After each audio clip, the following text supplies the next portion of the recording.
Hello princesses! Today I'm going to be doing a get ready with me with some spring essentials. Now it is actually not going to be this look that I'm wearing at the moment because I didn't film an intro or an outro for the video. I don't know why, or I did and I lost the file and I cannot find it, so I'm just filming the intro now. The majority of the products were provided for review by Koreadepart, and then a couple of the other products were provided for review by Yesstyle, but a lot of them were like spring themed or like spring colours. That was kind of like the theme of the boxes, so I decided to use all of the new makeup to create a beautiful look for you guys, and I'll insert some footage of what it actually looked like here. And I don't think I did any like posing or any close-ups, and I'm really annoyed.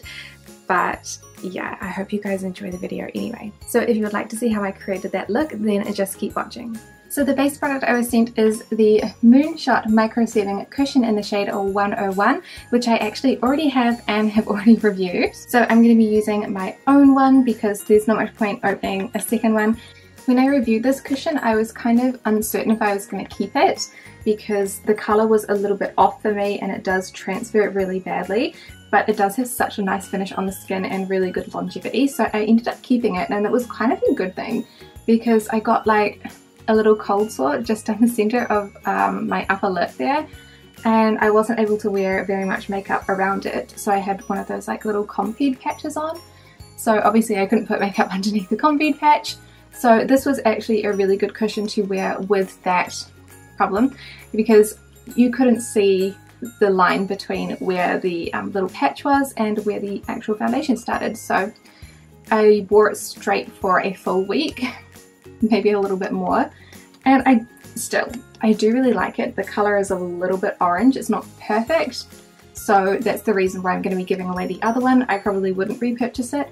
The formula is gorgeous though, it's just that the colour is a little bit off, and I know it looks pretty great on camera. It's super easy to apply, and like you can see I have mine in my Style Mender Cushion Compact, which I absolutely love, and I wish that I did like the colour of the Moonshot products because they're the best fit for refilling this cushion, but it's just not meant to be. So this is what the cushion looks like. It has really nice medium coverage. I can still see a couple of scars, but it looks really flawless and natural. So now I'm going to be setting my face with my powder, which is the Mercier powder, of course, nothing new here. So next I'm going to quickly do my brows off camera with the Etude House Contouring Kit, the eyebrow one in the shade 02 Grey, because this is not a new product, there's not really that much to talk about. And then I'm going to move on to eyeshadow, and today I've got the Etude House Play Colour Eyes. This one is the Cherry Blossom palette, which is so cute, I cannot believe it. So this one was actually sent over for review by Koreadepart, and the Moonshot was a Yesstyle product like you would have seen it last week. I did pick this one myself because it did look so cute. So yeah, no, I think that the colours in this are so gorgeous. I'm just going to do a very simple look today, so I'm going to use this little matte shade here, which is the pinky brown matte, all over the lid and the crease. And then I'm going to be using this pink shimmer in the centre just to give my eyes a little bit of a pop. I used all of the pink shades yesterday, so my brushes are a little bit stained because I haven't cleaned them yet, so this might turn out slightly pinker than anticipated.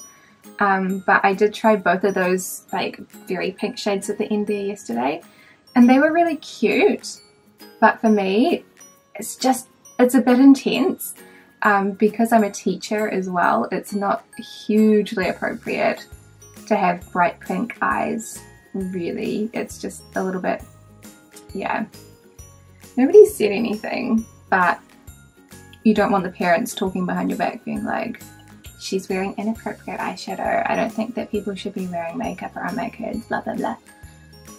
Sounds really ungrateful, but some people are really mean for no reason. I did get a lot of compliments on my shoes though, which was sent to me by Rose Gal, and I should have a review on Rose Gal coming soon, but I haven't got the rest of the packages.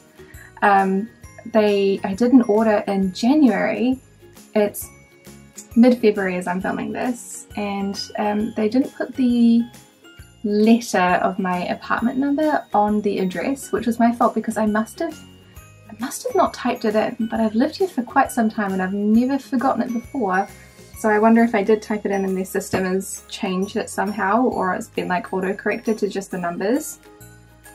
But it's yeah, so some of my neighbours have gotten the packages so far, and some of them have actually turned up. I just don't know where the rest of them are because I wasn't given any tracking, and they, yeah, I have no idea. I'm just putting a little bit of that matte shade underneath my eye. I hate putting things underneath my eye because I always stab myself, so half the time I just close my eye.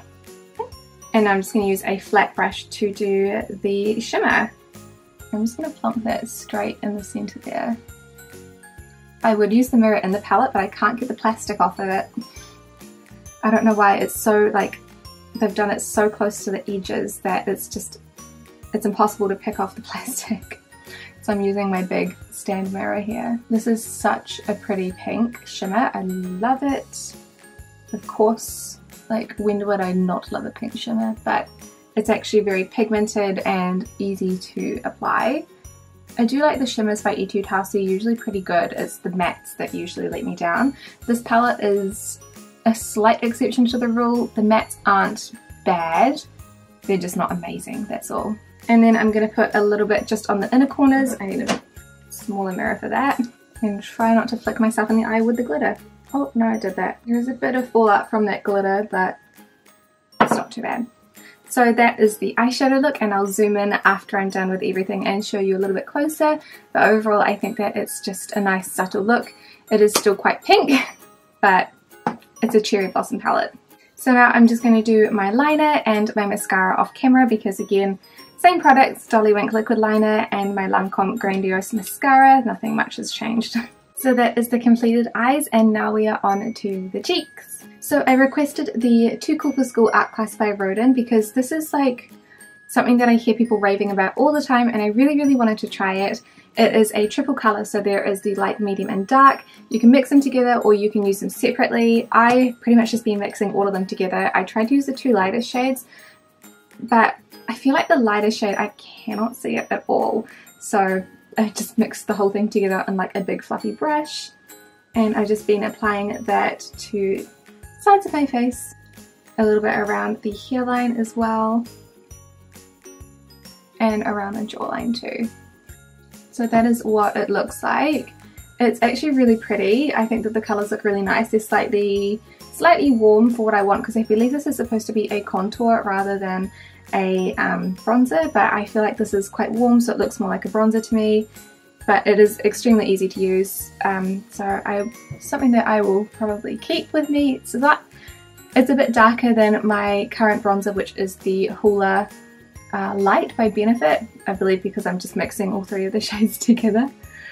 But it's, yeah, it's very easy to use. I have had some bronzers where they were very difficult to use because every time I would try and put them on, my foundation underneath would come off, so they would be like sticking to the foundation. But this one does not seem to have that issue, and it lasts all day with no issues. So that is what we're looking like with the contour slash bronzer on. For blush, I requested some of the Etude House Piggy collection, and I was sent the No. 2 Shy Piggy as well as RD301, which is Smile Poo. Today I feel like I'm looking a little bit dead, so I'm going to be using Smile Poo. Shy Piggy is such a pretty colour though. This is a great everyday colour. I do struggle a little bit with the application of these because they are a jelly mousse texture. I found that if I used my fingers, I just couldn't blend them properly, and if I used them before I put powder on, they just stuck to patches of my skin. So the way that I do it is that I'm using my general blush brush, swirling it around and picking up some pigment off the top of that, not too much because this is red, and then I'm just going to pop it in little swirling motions like that, and it acts pretty much like a powder blush would. So that for me is the easiest way to apply them. They do say to apply them with a brush on the packaging instructions as well, and of course they do recommend using the Piglet brush, which I do not have. So this one works just as well. You do not need to purchase a brush for this. They are fine. They're fine. Alright, so that is the blush on, which looks a little bit more alive, even though it is a bright red colour, because you can pick up a really small amount with your brush. I don't find that this is hard to use. I don't feel like I need to blend a huge amount. I can just really lightly dust it on my cheeks for a really healthy glow. I think it's gorgeous. I love the packaging, love everything about these, and I want to get all of the colours except I believe No. 1, the first one, Gloomy Piggy, is sold out, which is so annoying.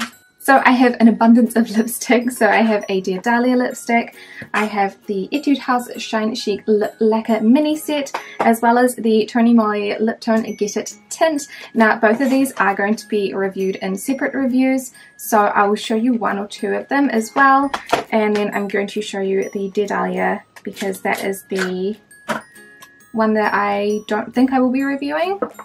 The Dear Dahlia was sent to me by Yesstyle, so I only got the one of them, and they chose a really nice colour for me actually. This is called Lucy, it's 810, but I feel like the Dear Dahlia are really expensive, so each of these is about 25 New Zealand dollars, and there are 10 shades in total, so it's $250 for a full review, so I'm like, if you guys really want it, let me know. So this is the shade Lucy on my lips. I think that the formula is really lovely. It does cling to some of the dry patches. My lips are a little bit dry today, but I can just exfoliate that off. They do taste really strongly, however. I mean, trying to pinpoint the taste, I feel like it might be lavender, but they don't really smell. Or at least they don't smell very strongly. So this is the shade Lucy. I'm sorry, the sun has just gone behind the cloud. It is marketed as a coral pink, but I would say it's definitely more of a peach. But I think it is a really pretty peach colour. It's not too orange. You know me and my oranges. I do not feel like it suits this look with the eyeshadow, so I'm actually going to take it off and try a couple more on as well. But overall for the Dear Dahlias, I think that it is a really nice lipstick. I like the packaging. I think the packaging is just gorgeous. But I feel like potentially it's a bit more expensive than it could be for a lipstick. It's a lovely lipstick, but it is expensive. So let's try one from the Etude House Shine Chic Lip Lacquer set, because they're going to stain a little bit less than the Tony Moly tints. So there are 5 shades in total for this mini set. I believe there are more, and it did come with this little like card. Don't know why, but cute. So I think I'm going to show you guys this little coral colour here. I've used all of them, and I think I probably like the red the most, as you know, as normal. I feel like the pink wasn't that pink and this coral is quite bright. So that is one layer. They do require a little bit of building to get full opacity though. So that is 2 layers, and this shade is called OR201 Juicy Fresh. It's a really pretty coral colour. It's not too pink, it's not too orange. It's a little bit deeper than I would have thought, for considering the bottle is a little bit lighter. But overall, I think it is a really pretty colour. These ones have got a really nice formula, except that it is not very long lasting. They do stain my lips, and they do leave them feeling nice and fresh, and they're great if you have wrinkly lips or dry flaky lips, because being that they're a lip lacquer, they don't dry down and they do stay nice and moisturised for your lips. So I do quite like these, but they are not my favourite lip lacquer of all time, so that's a little bit of the staining there. And then for the Tony Moly Liptone Get It tints, there was one colour that I was swatching earlier today that I really wanted to try, and these ones stain really badly. That's the back of my arm where I would do the swatches. So this is shade number 4. That's not what I wanted 3. Hold on. There we go, that's number 3. So you can see that I had a little bit of difficulty telling the 2 colours apart. They are pretty similar. But this one is like a raspberry sort of tint, so I really wanted to give this one a go. Let's have a look. So this is number 3, which is a bright raspberry colour, which I absolutely love. I am on the fence with the formula because they are a little bit difficult to work with. I feel like if I have dry lips or it's the first lip colour that I'm putting on for the day, I really have to build them and they don't really sink into my lips. I had no troubles today because I've been exfoliating my lips with actually taking the lipsticks off. So I know that when I swatch them for review, they're going to look really nice because I'm going to be consistently exfoliating my lips and they're going to sink in really beautifully. But in reality, they don't do that well. So I'll try and capture some footage where my lips are not at their premium and it's annoying to apply them. It takes a couple of layers to get full opacity for all of the other colours. I haven't tried 2 of the colours yet, which are shades number 2? Yeah, 2 and 4, which are the 2 orange shades. Otherwise there are 2 milky kind of tints. So number 5 and number 1 are 2 milky sort of like corally orange tints. And they're really nice as well. I did really like shade number, what is this? Shade number 6, which is I think another milky tint. Yes, another milky tint, but it's a red. That was really beautiful. So, okay, so this is the finished look for today. I particularly am enjoying the eyeshadow palette and the blushes and contour actually. I think that those are probably my favorites out of everything at the moment. I just think that the eyeshadows are so pretty and I don't have a lot of them like that in my collection at the moment. The contour, the Too Cool for School, works so nicely, and those blushes are just so adorable. I just can't deal with it. So those are my favorites at the moment for my makeup, but I am enjoying using all of them at different points in time generally. There's nothing that I dislike actually, which is really nice. Actually, there is one thing I dislike. The Etude House Shine Lip Lacquers taste really bad. So if I have them like on the edge of my drink bottle, like if I taste that again, really bitter. Not nice, but that's about it. So thank you guys so much for watching this video, and I will see you in the next one. Bye!